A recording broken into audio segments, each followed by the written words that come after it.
মন ভালো নেই অভিনেত্রী মন্দাকিনীর। ২রা জুলাই নিজের প্রিয় মানুষকে হারিয়ে ফেললেন তিনি। অভিনেত্রী জানান, এই ঘটনার পর থেকে তার হৃদয় যেন স্তব্ধ হয়ে রয়েছে। পিতৃবিয়োগ হয়েছে মন্দাকিনীর। তার বাবা জোসেফ ছিলেন ব্রিটিশ নাগরিক, মা ছিলেন হিমাচল প্রদেশের মেয়ে। বাবার প্রয়াণে আবেগতাড়িত হয়ে নিজের মনের কষ্ট উজাড় করে দিলেন অভিনেত্রী।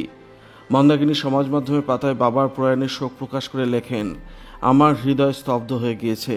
আমি আমার বাবাকে হারিয়ে ফেললাম। এই কষ্ট ভাষায় প্রকাশ করা যাবে না।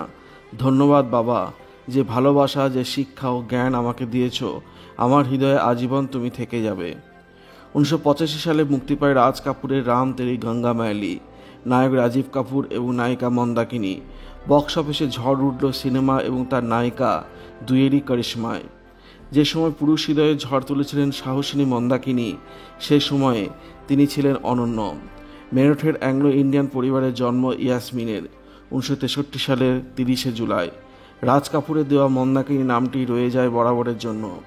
আরও বেশ কিছু ছবিতে অভিনয় করেছেন তিনি। মিঠুন চক্রবর্তীর সঙ্গে ডান্স, আদিত্য পাঞ্চলির বিপরীতে কাহা হ্যায় কানুন, গোবিন্দার নায়িকা হিসেবে প্যার করকে দেখো জনপ্রিয় হয় দর্শক মহলে। 1989 সালের পর থেকে মন্দাকিনী ধীরে ধীরে মিলিয়ে যান বলিউড থেকে, বন্ধ করে দেন ছবি করা।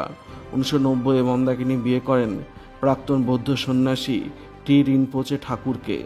দালাই লামার ভক্ত, 2 সন্তানের মা, অতীতের নায়িকা মন্দাকিনী এখন তিব্বতী যোগ শিক্ষার ক্লাস পরিচালনা করেন। স্বামীর সঙ্গে মিলে চালান একটি তিব্বতী ওষুধের কেন্দ্র।